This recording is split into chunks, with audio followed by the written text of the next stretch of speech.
Salutare prieteni, numele meu este Chelaru Marian și tutorialul de astăzi îți voi arăta cum să joci corect As Popo preflop. Acest tutorial este evident pentru începători care au oarecum dificultăți atunci când primesc As Popo în diferite poziții, în toate pozițiile îți voi arăta astăzi cum să deschizi cu As Popo și primesc As Popo și nu știu cum să reacționeze sau nu știu cum.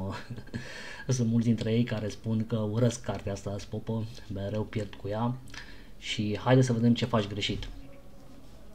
Începem cu poziția numărul 1, da?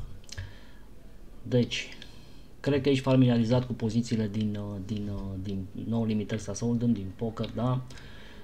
Primul care vorbește este tot timpul UTG, Early Position, UTG plus 1, UTG plus 2, Low Jack, Middle Position, Hijack, Cut-Off și butonul, dealer.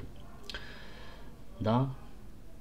Haideți să vedem dacă primești As Popo în UTG, cum ar trebui să joci, fiind începător, fiind la început. Observăm niște statistici, acestea sunt oarecum estimative, pot varia din mai multe motive, se pot schimba dacă As Popo este suited, dacă acțiunile jucătorilor oarecum se torc în favoarea ta și depinde de multe alte chestii, dar vorbim despre asta în alt tutorial. Eu îți voi arăta în acest tutorial cum să deschizi As Popo din fiecare poziție și care sunt statisticile care se vor modifica în funcție de poziția ta la masa de joc, corect? Deci noi presupunem acum că vei primi As Popo din UTG. Observăm că să arunci As Popo din UTG este procentajul 0, niciodată să nu arunci As Popo, nu ai nici motive pentru că ești primul care vorbește, corect?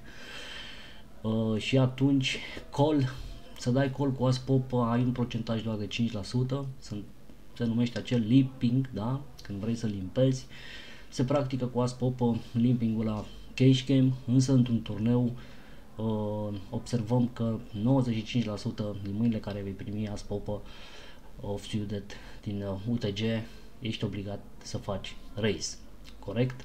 Deci nu arunci niciodată un call doar dacă, nu știu, vrei să prinzi pe cineva, să joci un pic sneaky, da? Să faci un re-raise probabil sau habar nu am, însă vom vorbi și despre asta că este o greșeală oarecum, corect? Și atunci când primești As Popo în UTG trebuie obligatoriu să faci raise. Mergem mai departe la poziția numărul 2, în momentul în care ești UTG plus 1, corect? Observăm că a apărut o secțiune re-raise, ceea ce nu era înainte la Big Blind pentru că el vorbește primul. Nu, asta nu înseamnă că el nu se va putea lovi de re-raise, dar cum spuneam, în detaliu vom vorbi în alt tutorial. Eu acum îți voi prezenta cum să joci As Popo din poziția UTG plus 1. Observăm că la fold avem 5% și nu mai avem 0%, corect? Asta înseamnă că dacă UTG-ul, de exemplu, a deschis, nu neapărat trebuie să arunci, însă dacă UTG-ul se pune all-in, cu atâți jucători după tine, ai As Popo, ai avea 5% probabilitate, da, ca să poți să arunci As Popo. În schimb, observăm că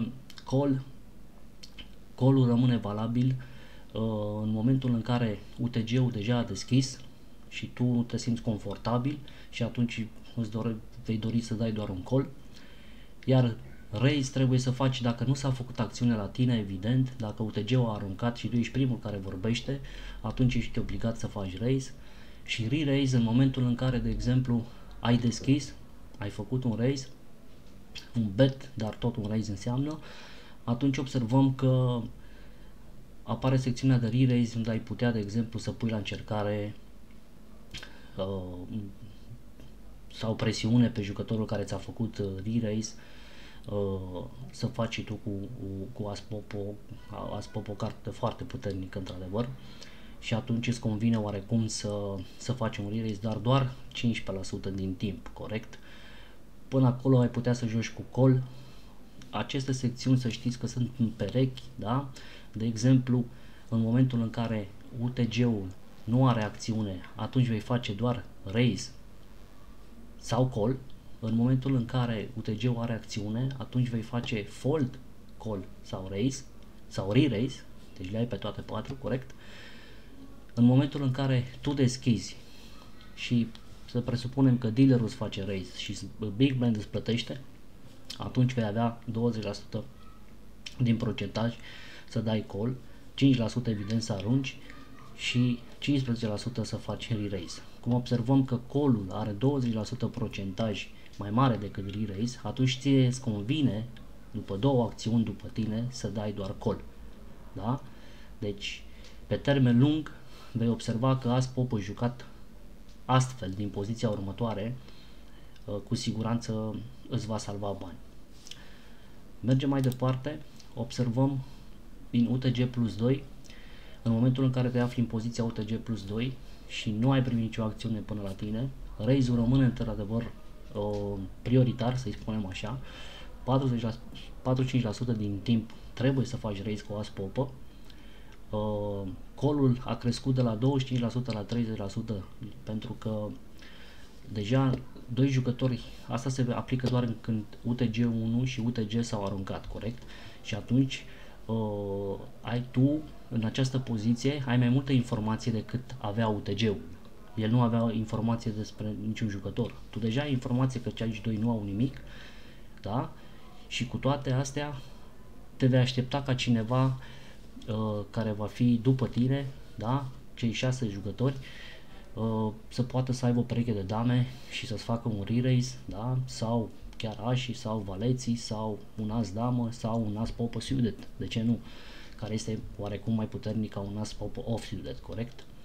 Deci, în momentul în care primești as popă, nu s-a făcut acțiune până la tine, faci un raise, s-a făcut acțiune până la tine, poți să faci un re-raise, corect? Sau call, da? Și în momentul în care UTG s-a pus all-in și UTG plus 1 a dat call, atunci poți să arunci. Deci, de aceea există 5% procentaj de fold, pentru că ai putea să arunci as popă preflop chiar și în poziția asta. Corect? Bun, mergem mai departe. Observăm în middle position, da? Foldul deja a crescut cu 10%, poate te întreb de ce, dar am să-ți explic. Call-ul rămâne 25% din timp, raise-ul 35% a scăzut, da? Și re-raise-ul 30%. Re-raise-ul se aplică doar când cei 3 jucători, UTG 1, UTG plus 1 și UTG plus 2 s-au aruncat, tu ai făcut un raise, corect, și se presupune că small blind ți-a făcut un re-raise. Atunci ai două opțiuni, 3, de exemplu, fold, poate nu este cazul, call 25% și re-raise. Da? Pentru că range-ul small blind-ului poate să fie unul foarte mic, adică poți să-l ghicești, el nu ți-ar face un re-raise cu o pereche de 2 ari sau cu un as 5, corect? Se întâmplă și astfel de cazuri, însă noi vorbim de situațiile care sunt cele mai des întâlnite, da? Și ai putea să faci un re-raise cu as popă și dacă te pune all-in poți să mai arunci, adică poți să salvezi bani, corect? Deci în aceste detalii intrăm în alt tutorial ce înseamnă 3bet, 4bet, 5bet și așa mai departe. Eu acum doar, cum spuneam, încerc să-ți explic cum deschizi corect cu as popă. Dacă până la tine din poziția următoare ești la masă, s-au aruncat toți, faci un raise obligatoriu, el rămâne oarecum în tabel, ne uităm prioritar, corect? Dacă până la tine a deschis cineva, faci un re-raise sau call, dar tabelul ne arată că 30% din timp trebuie să faci re-raise, corect? Astfel îi vei folda pe toți de la masă și îți vei primi un call de la UTG, că ai și poziție, corect?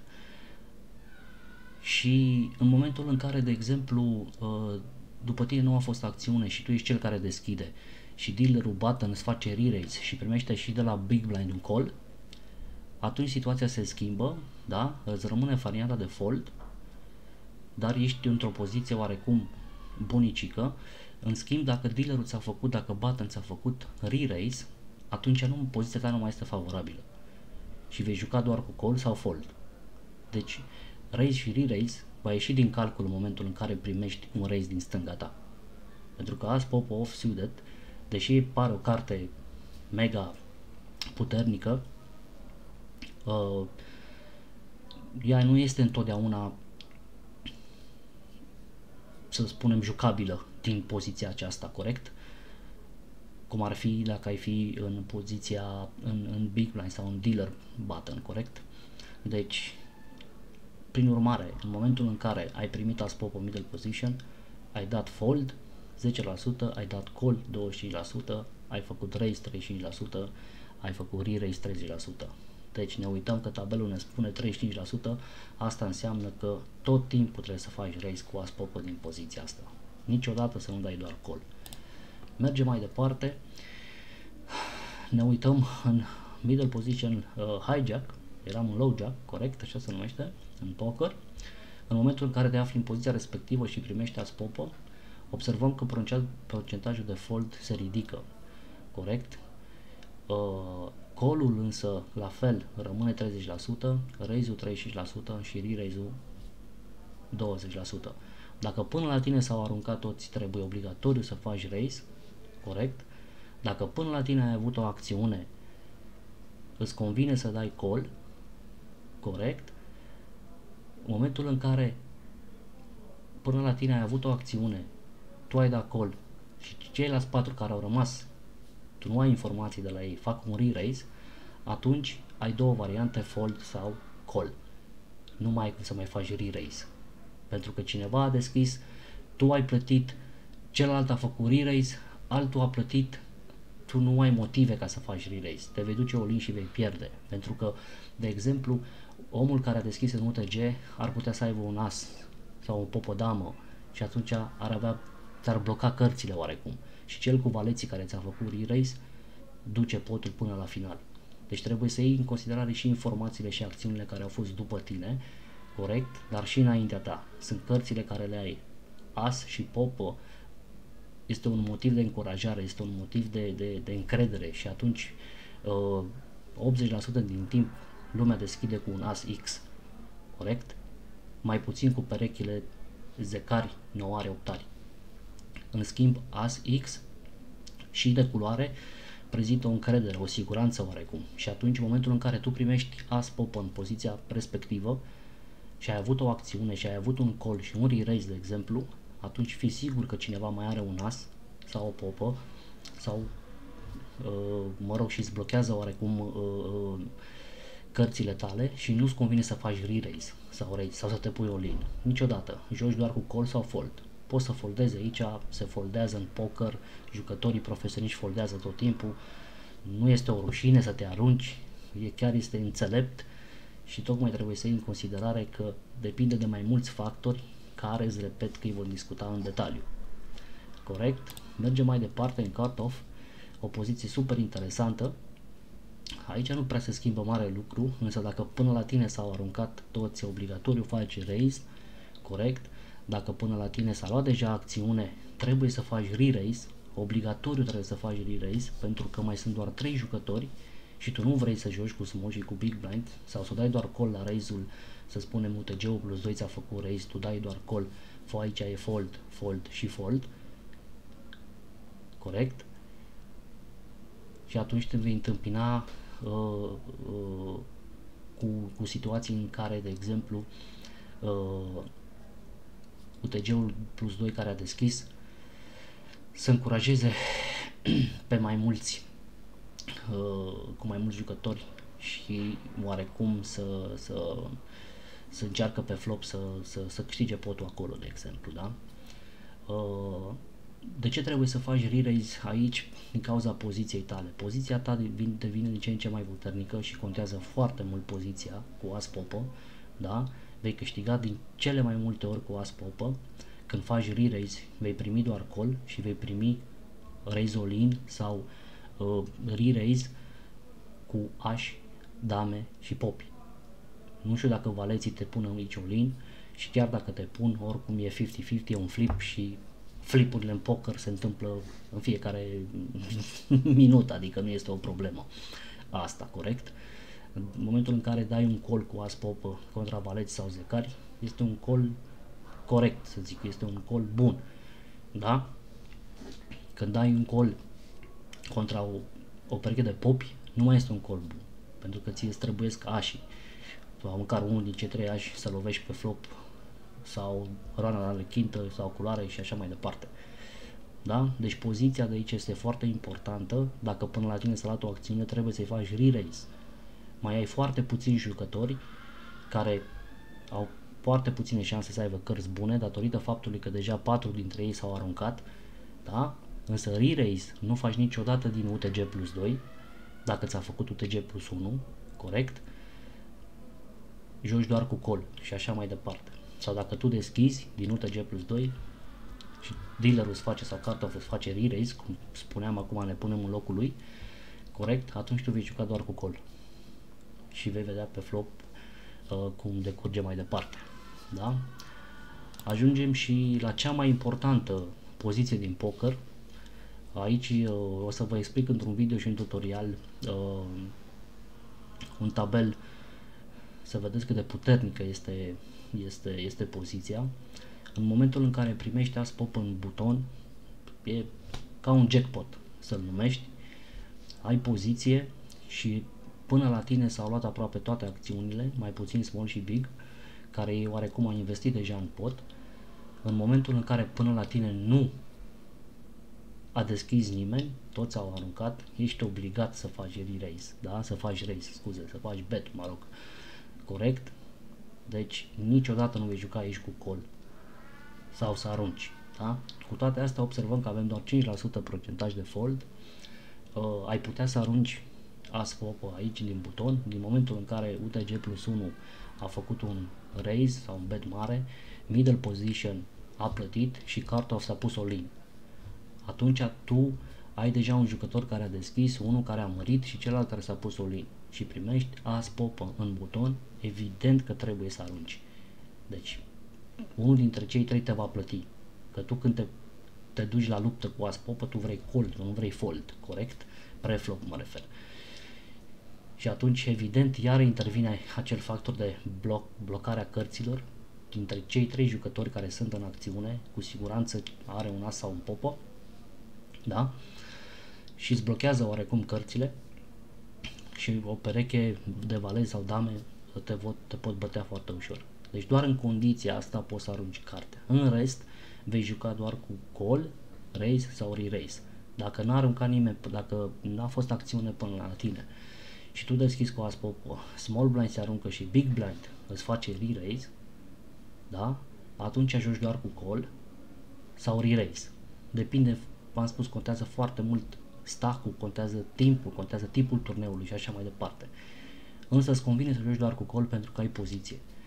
După ce a venit flopul, orice decizie ia big blind, că îți face bet, poți să continui, că îți face că dă check, poți să dai check în spate și așa mai departe. Dar despre asta pe flop vorbim într-un alt tutorial. Deci aici vorbim de cum să joci as popă când primești în buton, da? As popă. Deci dacă până la tine nu s-a luat nicio acțiune, corect, atunci trebuie obligatoriu să faci raise, da? Dacă până la tine s-a luat cel puțin o acțiune, atunci faci call sau raise, re-raise, corect. Dacă până la tine s-a luat două acțiuni, atunci evident că trebuie să faci doar call sau fold, da? Intervine fold. Bun. Mergem mai departe la small blind. În momentul în care ești în small blind și primești as popă, aici este foarte important. Cum spuneam, poziția trecută este cea mai puternică poziție din poker. Asta din small blind este cea mai slabă, să zic așa, cea mai defavorizantă, da? În momentul în care ai as popă în small blind, trebuie să faci raise obligatoriu sau re-raise. De exemplu, dacă butonul ți-a făcut raise, tu trebuie să faci re-raise obligatoriu. Re-raise obligatoriu. Deci nu există doar call. Da? Nu are sens, nu ai poziție, trebuie să faci re-raise, să iei mai multă informație, că e mai ieftin. Da? Este mai ieftin să iei mai multă informație pre-flop. Corect? Și atunci faci un re-raise, vezi cum se comportă dealerul, butonul sau cine ți-a făcut raise. Dacă îți dă doar call, este ok. Dacă îți face re-raise, atunci intervine fold-ul sau call-ul. Corect? Deci să ții minte tot timpul când te afli în small blind, în as popă și până la tine s-au deschis, a făcut cineva bet, trebuie să joci cu raise, cu re-raise. Dacă cineva îți face re-raise înapoi, atunci vei juca cu call. Niciodată dacă cineva a deschis și tu ai în small blind as popă, dai doar call. E greșit. observăm, da, din tabel, în secțiunile procentaje raise, re-raise 30%. Deci, aici vorbim de termen lung. Deci, tot timpul când ai spop în mână trebuie să faci raise, trebuie să câștigi mai multă informație pre-flop, că tu nu ai poziție. Tu nu ai poziție, nu ai ce să faci. Pentru că dacă, de exemplu, deschizi, faci doar call și îți vine pe flop pop 8 4 blank, da? Ce faci în poziția aia? Când el ți-a făcut re-raise și te-a dat la call. Evident că dai check, corect? Și atunci îi dă și el un check în spate. Sau poate faci bet și îți dă call. Și pe turn vine iar un blank.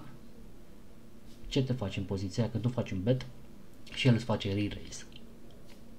Deci despre asta o să vorbim evident în alt video. Bun.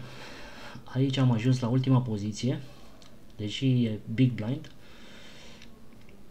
Big Blind aici vedem că ai doar 5% fold, 35% call și 30% raise și re-raise. În momentul în care te afli în Big Blind și primești as pop-up, dacă până la tine nu s-a luat nicio acțiune, înseamnă că ai câștigat potul. Corect? Însă tot timpul până la tine se va lua acțiune și de obicei butonul va fi mereu mai agresiv și small blind-ul va plăti big blind-ul, va plăti blindurile și atunci tot timpul trebuie să faci raise. În schimb, de ce îți convine mai mult, de ce fold-ul are un procentaj mai mic aici? Este pentru că tu deja ai investit în pot, da? Gândește-te la asta ca la o reducere. Deci tu deja ai investit, pe tine nu te costă, de exemplu, dacă blindurile sunt 50.000 și cineva face raise, deschide 25.000 și cineva altul plătește, pe el îl costă 25.000, însă pe tine te costă 15.000 și atunci ești oarecum favorizat, adică fold-ul oarecum iese din discuție aici, da? La fel, poziția nu este una convenabilă pentru tine, un big blind. De regulă, small blind-ul se aruncă mereu. Este foarte greu să fii în mână cu buton small blind și big blind în momentul în care au fost niște acțiuni pe masă, corect? Și atunci îți convine tot timpul să faci raise și re-raise. Singurul avantaj este că tu vorbești ultimul. Deci big blind-ul, da, vorbește ultimul la masă. Nu contează poziția, noi vorbim aici de preflop, da? Deci tu vorbești ultimul. Și atunci, după ultima ta decizie, continuarea jocului va fi făcută după ultima ta decizie. Dacă ai făcut o decizie proastă, cu siguranță jocul trebuie să joci prost ca să-l câștigi. Dacă ai făcut o decizie bună, jocul trebuie să fie bun ca să câștigi și așa mai departe. Deci, prin urmare, în momentul în care ai primit as pop în big blind, raise trebuie să faci toată viața. Dacă nu a fost acțiune până la tine, evident. Dacă a fost acțiuni mai multe, te vei întâlni în big blind, de exemplu, cu 3 sau 4 acțiuni.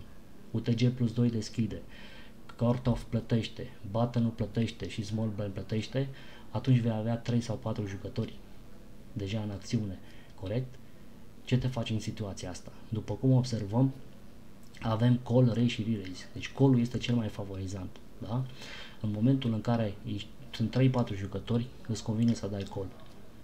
Pentru că deja ai prea multă informație, deja cineva pare că are ceva, corect?